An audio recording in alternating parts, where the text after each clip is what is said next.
knowledge, I haven't seen any of them parking in those spaces, but again, I will make sure that all of them are reminded.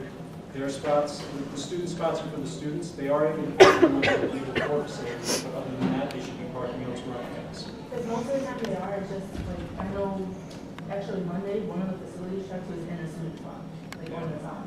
Yeah. Okay. You've seen staff actually parking in the student spots? Yeah. Or I don't know. or in the designated spots? The student spots. Student spots? Like their personal cars, and they get out and walk. Okay. I'll readdress that with staff. And one more for, oh, go ahead. If I can also just make suggestions that if you do come back and there are no parking spots, call the front booth so that the supervisor can come over and ticket anybody who is illegally parked in the spaces without a permit. A few tickets and maybe a boot will get them out of there pretty quick. This is for Kelly and Ryan. Some students said that they feel it is a bit unsafe. The doors that when you walk into the counters, the two green doors that are blocked out, because you can't see when someone's coming in or coming out, and students are being hit with the door. They said that their solution to maybe turning those doors into glass doors or putting windows on them. Unfortunately, it's a landmark issue. The building's landmarked, so we were required to put in what was required by landmarks. That's something we've talked about, a way to address it. I'm not really sure how we can address it. Yeah. Maybe, I don't know if it's doable, but you know how since there's two sides, maybe one of those is now an outdoor and one is an indoor, so that cuts down on people getting into the doors, and especially in that heavy traffic time. Possibly.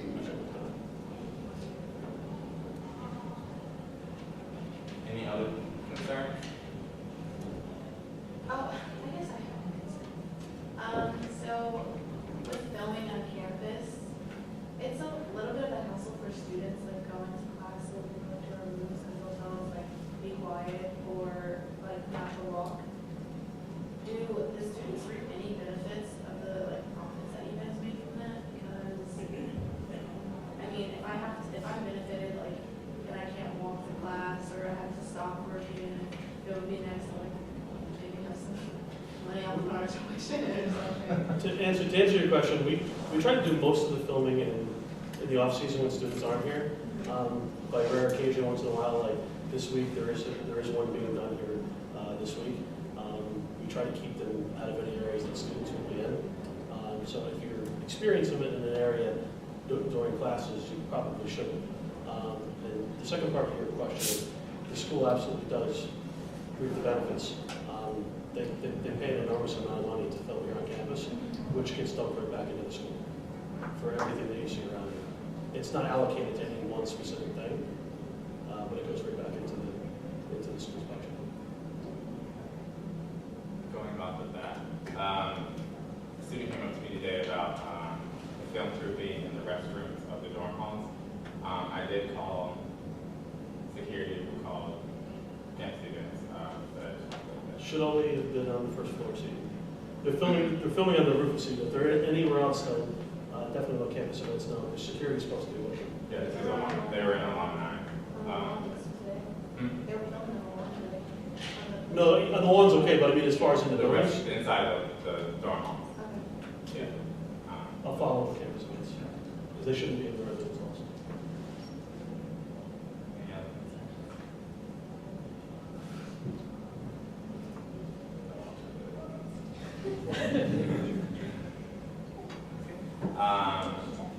So, do any of you want to follow up with any of the emails that you got that you received from Victoria of the concerns that were emailed to you? You want to just make a note of those so and maybe students can pass them on to their friends.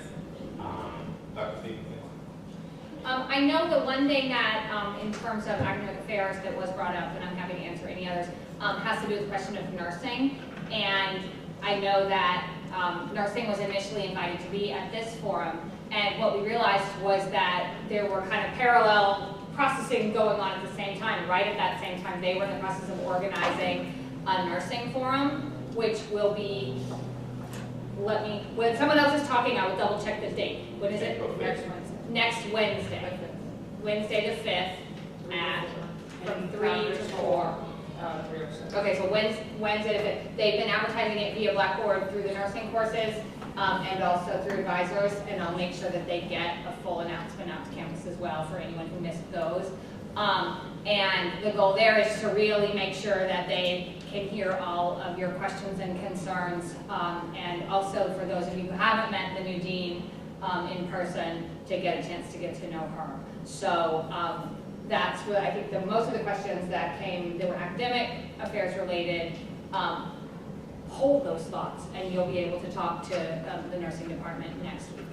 But if there are any other academic things, let me know, and I will. I don't know if this would go necessarily academic affairs or student accounting, actually. Obviously, there is a huge increase I'm noticing in price for next year. Who dictates why, like, Res Life is charging more and all these other things are going up? Like, how come credits now, especially over the summer, now it's $5.50 per credit to take a class? Like, who's determining these prices? Because obviously they are a little higher than anticipated. That is actually not academic affairs, it's not my area. It is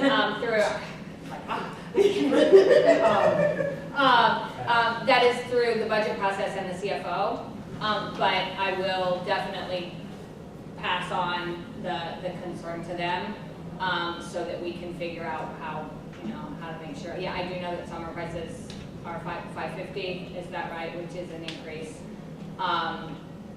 And in terms of the annual, actual full-time tuition, like during the year, and that I actually don't know much about now. It's through kind of that big budget process, but I'll flag it to make sure that they know their concerns about that. Thank you. I was wondering if there was any way that, when you schedule office hours, most professors have you write your name on like a door on a piece of paper. And sometimes it can be a little tricky scheduling with professors from bigger departments as compared to smaller. Is there any possible way we can have some kind of like online automated system? I just think it'd be easier, even if it's something as simple as like Google Calendar, that would just make professors a little bit more accessible. I think that's a great idea. I think it is, and I do know that it's sort of general. It's kind of the thing on the door, which is so wonderfully 1960. And I think it depends really on the faculty member. My guess is there are some faculty members that absolutely it's Google what? What's this Google thing?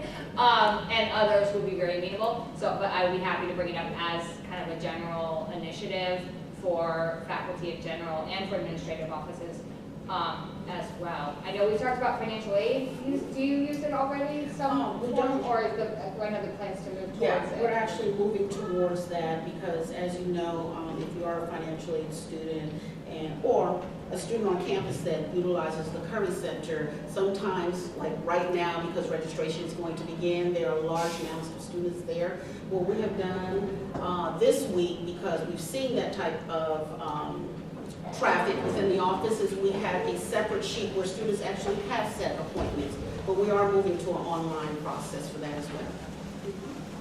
So then adding to that, have we also considered that the registrar, like changing up, I've seen throughout the years now in colleges, they definitely do registration of class a little differently, just waking up at 6 a.m. Because kind of a hassle, especially if you're a nursing major, you got clinical in an hour after that, but like, it's just, can we work toward a different way of registering and say that we register our classes, it's done, we put our CRNs and everything, and then when the time comes, it automatically just goes for us. We don't have to sit there refreshing the page. And of course, the internet does crash here at that exact time. Jeanette is actually coming. She's teaching. Oh. And she is actually on her way walking. So if you guys have any questions related to registrar, I'm sure Dr. Stevenson may be able to answer some, but Jeanette is on her way. Okay. Yeah, and I actually glad. I don't know in terms of what technically, different technical abilities, but I know they tried having the registration like in the longer past, it was later in the day, and that caused other problems in terms of some students being in class at any given time or in athletic practice, and so it was sort of kind of acknowledgement that 6 a.m. really is the only time no one has another commitment. So I think that was the logic of it, but I'm sure she would be able to tell you more about kind of why we moved to what we did, and then be able to see if some of those options are possible. You know, even with the technology, even registrar financial and everything, we also should, I think, consider that the res life when it comes to the housing lottery, so we don't have to do the giant lottery and everything like that, as we move forward and stuff like that. What is the financially due, by the way? I just realized this the other day, but it's financially due. When you say do, Like we have to put our FAFSAs in, when is that due by? okay, so FAFSA applications actually began for the upcoming year, 17-18, in October of last year. You wanted me to open that can of worms, didn't you? No, it's not. And it goes all the way until the end of next academic year. So when you talk about financial aid and the deadline, you're talking about you, the student, driving when it is you're actually going to be getting an offer letter pertaining to financial aid. So the sooner the better. We will be packaging our continuing students, anyone that has a FAFSA already in our database. I believe it is June 5th or 15th, around there. And so you can definitely check with us, make sure you have that FAFSA in the database. And then, that's cute. She's smiling as she's in the office. Yes. Is there a way we can check that on our self-service, or will we have to come into you and say, you know, my name is this, this is my student ID, and do I have this or not? That's an excellent question. I'm glad you asked that. The FAFSA is the federal application for financial aid. So you, the student, can go into FAFSA.ed.gov and make sure that your FAFSA is in there for the 17-18 year. I keep stressing 17-18 because we've had quite a few students, when they go in, the 2 years are overlapping. Students can still apply for financial aid for the 2016-17 year, believe it or not. And you have to remember, that is a site that is used by the entire United States, okay? So when you go in, please make sure that you're selecting 2017-18. You select it, make sure that you have an application for that year. The beautiful thing, let me say this clearly and loudly, go in and do it now for 17-18 because it's taking your 2015 tax information. It's already in there. So it's real easy, okay? This is for Kevin. So students were asking, since we have so many dance groups on campus and they host different dance competitions here, they bring in money for the students and also attraction for our campus, is there a way that we can have the stage and page updated? Because as you know, there are many holes in the stage and you can't tell what color the stage is supposed to be.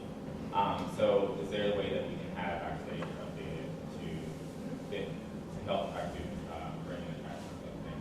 That's actually already in process. We partnered with the Riverdale Children's Theater Group, and part of our partnership agreement is we're extending the stage open pit so that it doesn't go away. And we're going to resurface the stage over the summer, and all the lighting is getting upgraded in there.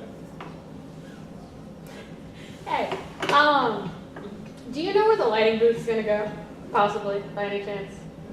No, No? All couldn't right. tell you that. That's fair. Thank you. Any other concerns, questions, comments? Any of you want to? Oh, go ahead. Sorry. This is for financial aid, I guess. I went to the Option Center, and they're fabulous, but unfortunately they didn't know a ton about loan forgiveness. Is there someone that we could go to, or an outlet on campus, just because I'm unfamiliar? That's another excellent question. I'm so glad, I'm not going to Montos. But I am glad I had an opportunity to come and hear some of these concerns. Financial literacy is something that the financial aid community has been looking at for quite a few years now.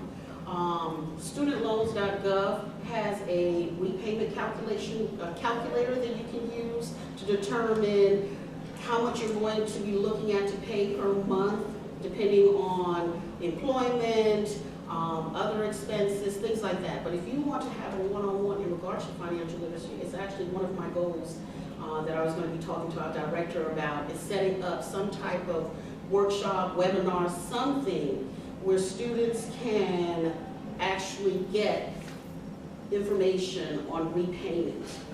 When you do your exit counseling, they talk briefly about repayment, but I understand the population at this campus, and I think the campus would be better served if, for maybe the next quarter or the quarter after, we plan as an office to partner with some of the classes that go on to come in and talk about that. Because that is, yeah, because debt is a scary thing, you know, and we want to dispel any things that you may be fearful of.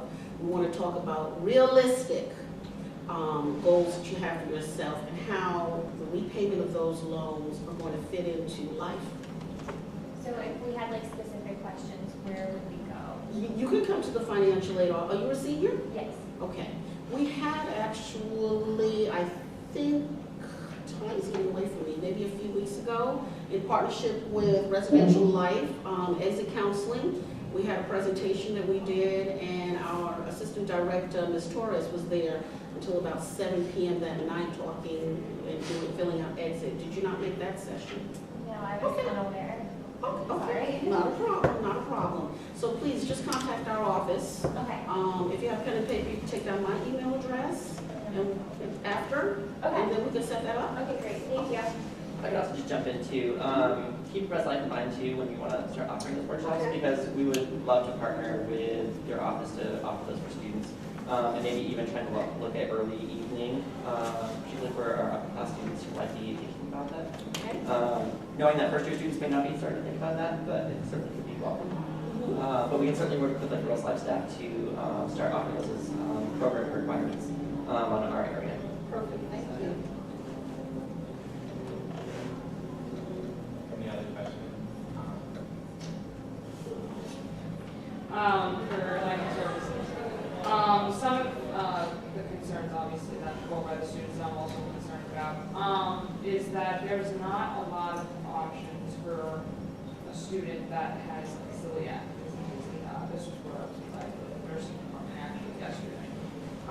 That they're concerned, like the student is wondering why she even has to pay for a meal plan when she can't eat any of the food here. Like she's even willing to move off campus just because she can't have any food in the cafeteria. Is there any way that we can be able to accommodate more to those students that have dietary issues, health issues, and allergies? In the past, we always encourage the student to contact direct dining service, and we most of the time set up a meeting with them to go over to see what exactly their needs are. Actually, the chef is working on the particular issue. Yeah, usually I meet with the, especially during summer orientation, they'll contact us prior. I've had people prior to even signing on to Mount St. Vincent ask about the food program. And, you know, I said, well, come in, let's meet and discuss. Because some people say they're not sure whether it's celiac or just gluten-free. So I said, let's discuss it because it's a big difference.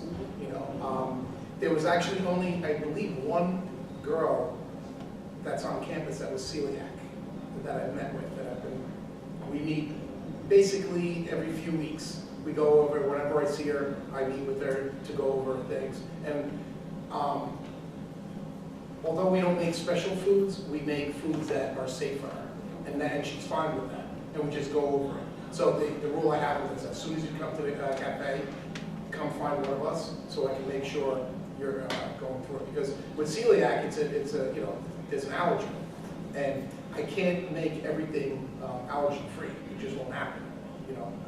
So it has to be handled in kid gloves. But whenever there's an allergen issue, they come to me directly when we set up a plan for them. And Victoria, that's what we offered the first couple of SGA meetings for students to link up with boards and events.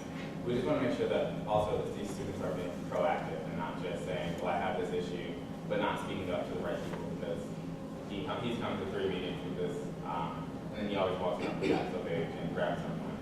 So just make sure you let the nursing department, whoever is bringing a concern, that let's make sure that we're all being proactive and not just pointing fingers and getting in there. And just recently, there was a student, her name's Christine, that is vegan, and she was the first vegan student I met since I've been here. She's the only one that's actually. So I showed her some options for her, and then I purchased special stuff for her that we're carrying now just for her.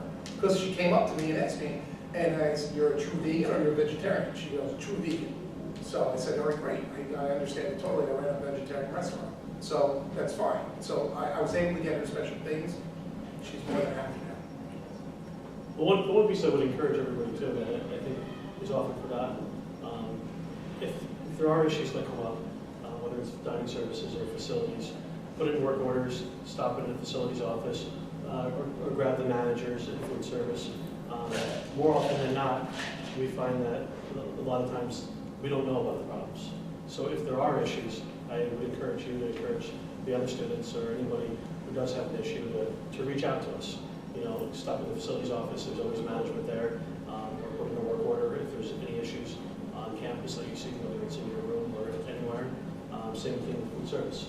If there are issues, or you need to speak with somebody, I encourage you guys to either use the email address that's set up for dining services for questions or concerns, because everybody on that committee gets it immediately, or to grab one of the managers on the floor. I have a question for dining services. So over the weekend, I saw this nice setup that I want to see here, if it's possible. What they did was on their food line, they have like their regular food line, and then they have a separate line that's for the quick food. So like chicken strips and French fries. Like you just walk up that line instead of waiting in the long line and order chicken strips and French fries. Chicken strips and French fries. Is there a way, or do you think that's possible that can happen here? And even like for like when Rob's not doing anything, and like the pizza station has a lot of downtime. So when he has downtime, he can help out with that quick line handing over chicken strips and French yeah, chicken strips and French fries. Yeah, I think that's possible. Well, if it's just for chicken strips and French fries, we actually encourage people at the pizza station to jump on. Okay, yeah. Yeah. I said, you don't need to jump on purpose. Yeah. Walk over and ask anybody who wants chicken fingers and fries, Yeah. and you can really move that line quickly. Yeah, and I think it'll like even like distinguishing between the two different lines. Like, okay, if you're waiting for something that's going to take a while, this is the line that. There's other two items. If it's the same right here, it would be quick to get out of it. And that would cut down, especially at that late night time when we see like the huge line. That would cut it down so quick because a lot of people only want quick foods. Yeah, especially after night class. Soft cut, yeah. See how absolutely. But usually, we have the expediters. That's the first thing we do. Okay. You know, get everybody's food, get it on the grill, and anybody that wants chicken fingers and fries, just move those along quickly. And then one more thing with dining services. It's not happening as much, but scheduling breaks, like especially at late night when multiple chefs go on break at the same time, and there's one person that's running all of that by themselves and then the cashier. If we can just absolutely make sure that the breaks are.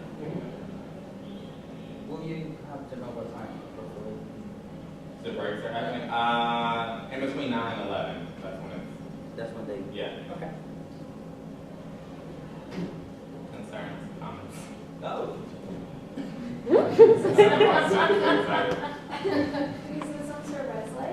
I've had a couple of students come to me talking passing. I've heard some people did not receive lottery numbers in this housing lottery, and like things are a little wonky with that. So what's going to happen to those students that did not get numbers? Is it being like redone? Is it a special list? Like what's happening with it? It's a good question. So folks who did not get a lottery number but made a deposit, there's a discrepancy in there somewhere. So they either made a deposit and it for some reason got credited back to their credit card account. It didn't come through to our office, right? They should email me and let's talk about it on an individual basis. We're not going to rerun our lottery numbers. So if you were assigned a lottery number, that's pretty consistent. We have built into the system a safety guard so that we have some wiggle room for randomly assigning those folks lottery numbers if they did not get them, but should have. Thanks. Lee, can you just talk also about students who didn't deposit or they were still interested in housing too? Sure. So if folks did not make a deposit by the deadline, but are still looking for housing for the fall, they should go onto our website and fill out the housing waitlist application for returning students. And then to just kind of be in contact with us, but also just be patient as we work into the summer months. We'll be housing those students based on available spaces.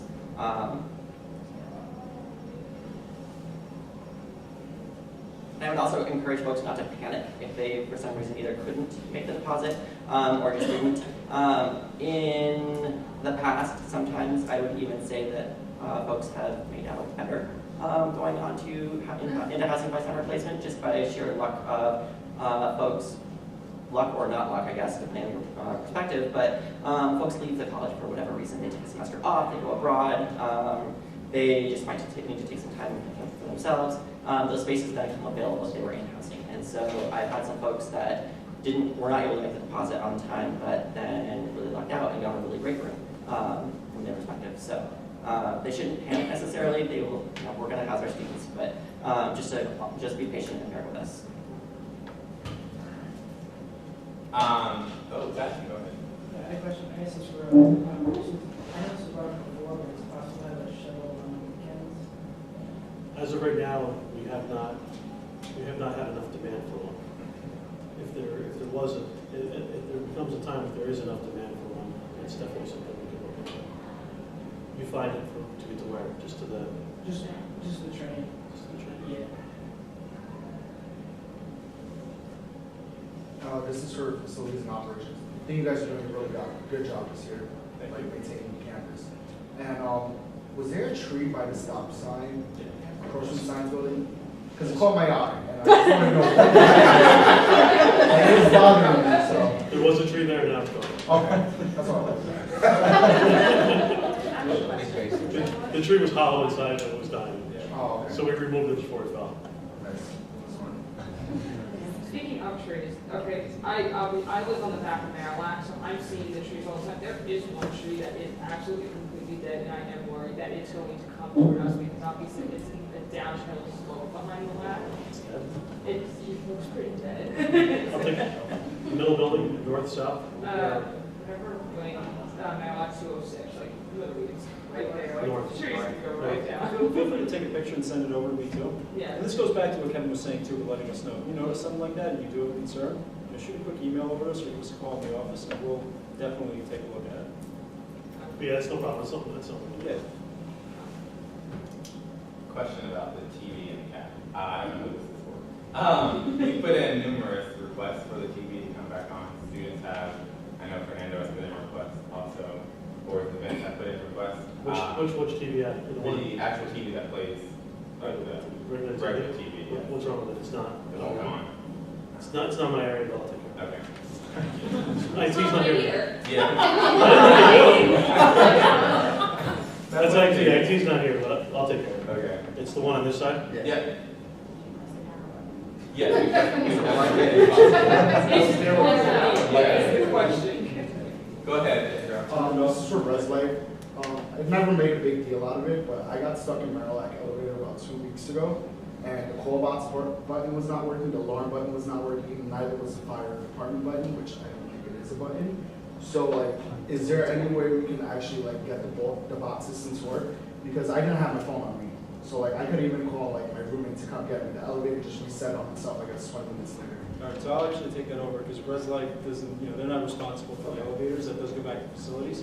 And I do remember this. I do remember this call, and I had it checked the next day, and everything was working fine. Just so you know, that call box, yes, the call box is linked directly into the main gate to security, and they're the ones that are going to respond, be the first responders if somebody gets trapped in an elevator. The fire button that you see, all that is an indicator if the fire alarm is going off in the building, so that somebody who was riding the elevator knows that there's a fire alarm happening, stop and get out of the elevator and back to it. But yeah, I checked that the next day after the complaint came through, so I'm not sure what the problem was. And I will say recently, when was it, beginning of March or in February, we ran through our annual inspections on the elevators, and that is something they checked and confirmed it was fully functional too. So I don't know if it was just that morning or something that happened. But I'm not sure if it was a glitch or something, but I did check it. I forget when that happened, but the day after, I made sure we had guys check it, test it with the main gate, and everything was working 100%. So.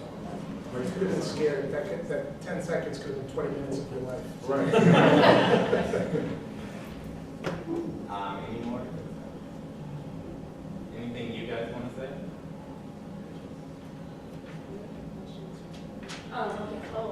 Sorry I'm late, but here I am. How can I assist? So you want to re-ask? Yeah. So one of the concerns I had was Okay, yeah, like registrar, like if we can consider in the future doing a more like a different kind of online registration, like why exactly are we doing it at 6 in the morning? It is inconvenient, especially for the nursing majors, like we gotta get to clinical and everything like that, and just, that's really early for some of the students. Is there like any way we can consider another system? We had touched base on that, but the thing is that when do we really can specify a good time to do registration? You have students who are commuters who have to be here by 8:30, so they have to commute and take trains or bus or public transportation. Then you have those that are in residence hall that are able to register quickly, and you have the students who are nursing who go into the clinicals. So if you kind of if and when and there, how do we make that decision? What's a good time? What do you think is a good time to propose on that? If we really looked into it, most of us are night owls. I would say even consider like 11 o'clock at night or 12 o'clock, like at midnight, just like do it around then. So like, most of us are usually up at that, or I know I am. But like that, like I think like maybe a time like that instead of us having to get up so early, because it does throw a lot of people off. Yeah, And, some like, people just stay up for the whole thing. They're just- Last yeah. semester when this came up, that was the proposed time by the students. Like when we were talking around the students, they were like, well, I'm up at midnight, like because then you're cutting out the people who have to leave at 6 in the morning because you're not cutting out certain people. There are no classes going on at midnight, and it's just like, yeah, it's late, but like it's better late than being up at 6 o'clock in the morning than going back to sleep and having to get an hour later. So, I mean, maybe if we sent out a campus-wide survey and just let students say it before like a couple of us get the set a definite answer, I think that would be better. Like if we just sent out a survey to everyone. And that's another thing, like staying on students and making sure that they're filling out the survey. But you are empowering them to make that choice to complete the survey or not.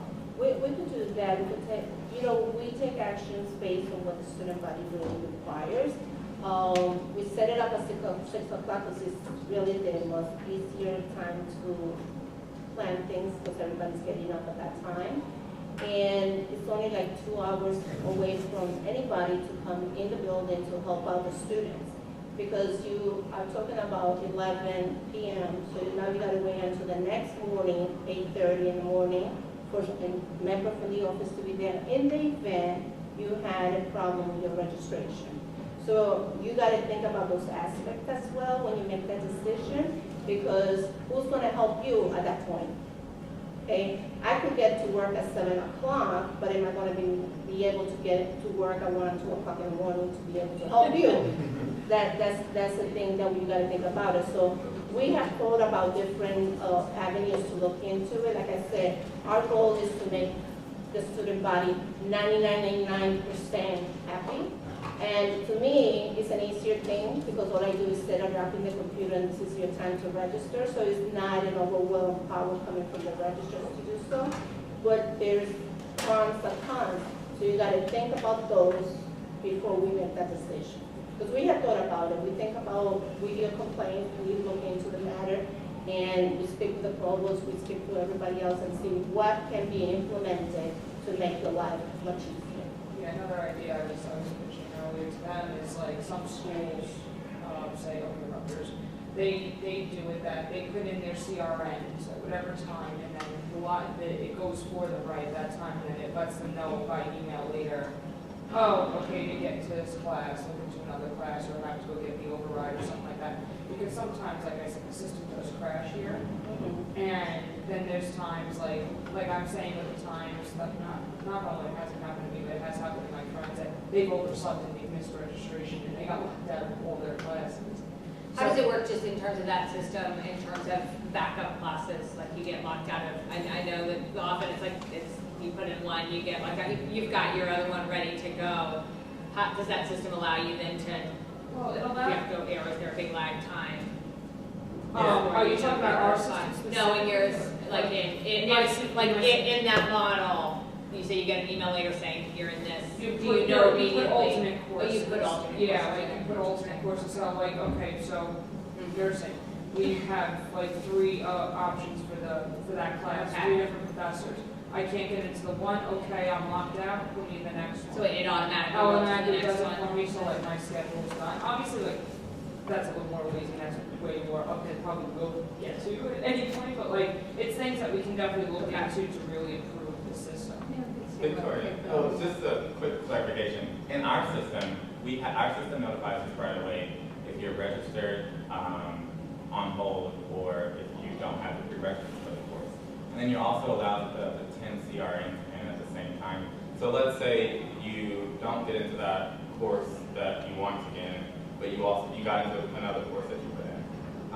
So I don't see this. Is there a difference between the two systems? Well, no, what I'm saying is, we don't have to sit at the computer at 6 in the morning. We set it up that it go we set up, say, at midnight, 6 a.m. comes, it automatically does it for us. We don't have to wake up, we don't have to worry about it. It lets us know that. So that's basically doing the lottery. Well, Doing the lottery, but it's already done for us automatically via the computer. And then like, it will email us or text us and let us know, oh, okay, listen, you got knocked out of this class, we'll put you in this class. This was your alternate or something like that. It's not going to throw you in music theory when you needed sociology. How does it decide the order that it runs? Let's say, 50 people put a first choice.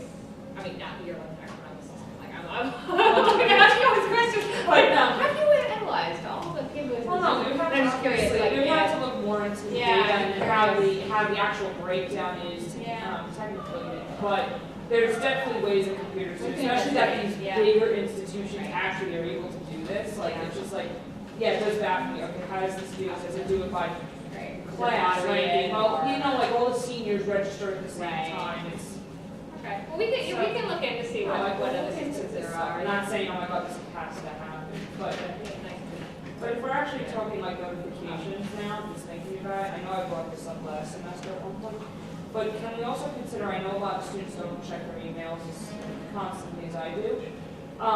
Should we consider maybe a texting system for registrar student accounts and financial aid? Let them know that, oh, listen, you have significant funds that are still due, because a lot of these students don't check their emails as frequently as they should. And I really think a texting service would be better, because I think every student on campus has texting. And it's something that we should consider for the future. That we can definitely. I gotta stop talking. Got it. I know this has been brought up a bunch before, but is there any possible way that we could even just look into online classes? I would personally really appreciate it. I'm a double major in comm and English, and my comm classes, the comm department is much bigger. I never have problems getting into classes, but my English classes run once every 2 years. So if I don't get into a class, or I have conflict if I was an education major and had to teach 2 days a week, and those are my 2 days in the field, it could be really, really tough. We're right now looking into online classes for summer and winter as a starting point. I don't know that this, probably not this summer, but the goal is to launch some in the next year, online classes in summer and winter. And my guess is that could be sort of a testing ground, and then with the goal of then being able to roll out some over the course of the year. But yeah, so that our goal would be, were we to do that, to make sure, students, maybe one course that's online because there's reasons for it, or that there's a way to have some sort of hybrid courses. But I think it's an option that we have to at a certain point acknowledge. It's just a little tricky with the smaller departments on the schedule. Pedro? Do you think, this is for like all the offices in 223, do you think maybe we can have like a online survey that tells us how busy the office is at the moment? Because like I find myself trying to run in between classes to try to make it in that 15-minute gap. So like maybe there was like a live system, or you can make an appointment online and it gets confirmed to you by email or text message, like they mentioned, where we can actually see how busy the office is, so we don't waste our time going down the hill when I have a class in science go to the library. Like laundry. Yeah. That's a great service. We have spoken about it with the directors in the Registrar of Financial Aid and Students Account, and we're looking into that because we want to make sure we alleviate the tension between the students and the office as well. Us seeing the line in front of us also creates attention for us, so it's not just the student, because we want to assist the student. We don't treat our student as if the student was just a number. Our students are special to us, at least in my perspective. We dedicate time to our students. Right. So what we're trying to do and say, especially for the financial aid perspective, because that's where the time really gets consumed into, for them to start doing a scheduling time arrangement to meet with the student and the counselor. So you come in, you sign in. So we're trying to work on that. So I'm hoping that something for the full semester we have implemented in there. So like I said, we want to alleviate all the pains between our student and our student. And using an online, like what you're talking about, Yes. yeah, advising an online scheduling process for that in case in the Thank you. next year. All right, Laura's gonna be our last question. Okay, this is for registrars, so I have a question. So for the fall for nursing classes for peace and maternity, this will be a 7-week class, but you put it as a 16-week class. So would it lock me out of this system when I'm trying to register for? No, the answer is you will be able to register for it. We saw it, we were trying to get a recommendation from the nursing department to see which one are the 433, 431 that are going first. So we're trying to see if it's VO1, VO2, VO2, VO1. And once we have that allocation, we'll put it in the system where you see the time frame in there. In the event they don't give us an answer, we put you to allow you to override the time and allow you to register for both. So we have run through these issues before registration time. We look at everything to ensure that everything is correct. Thank you. Sorry, Dr. was trying to talk. So, I would like to give a round of applause for all of our panelists that were here today. And also for all of you who are having courage to bring your concerns forward.